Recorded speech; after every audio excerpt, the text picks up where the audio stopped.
Hello guys, আসসালামু আলাইকুম। এখানে আমি পাঁচমিশালি মাছ আজকে রান্না করব। এগুলো আমাদের গ্রাম থেকে নিয়ে আসছে। এরপর আমি এখানে পেঁয়াজ রসুন কাঁচামরিচ কেটে নিলাম, দিয়ে দিলাম একটু তেল পরিমাণ মতো। এরপরে তেলে দিয়ে দিচ্ছি পেঁয়াজ রসুন কাঁচামরিচ কুচি। এরপরে দিয়ে দিচ্ছি লবণ, তারপরে দিয়ে দিচ্ছি হলুদের গুঁড়া, তারপরে দিয়ে দিচ্ছি মরিচের গুঁড়া।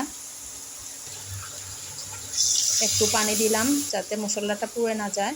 এরপরে দিয়ে দিচ্ছি মশলার গুঁড়া। এগুলো ভালোভাবে আমি কষিয়ে নিব। একটু ঠান্ডা পানি দিলে মশলাটা ভালোভাবে কষিয়ে নেওয়া যায়। আজকে আমার রান্নাটা কেমন হচ্ছে জানাবেন কমেন্ট করে। এরপরে দিয়ে দিচ্ছি আমি মাছগুলো আমি কিছুক্ষণ নেড়ে চেড়ে কষিয়ে নিব। আমার ভিডিওটা যদি আপনাদের কাছে ভালো লেগে থাকে লাইক কমেন্ট করে জানাবেন, এবং যারা নতুন তারা অবশ্যই আমার চ্যানেলটিতে সাবস্ক্রাইব করবেন। যারা অলরেডি সাবস্ক্রাইব করেছেন তাদেরকে অসংখ্য ধন্যবাদ।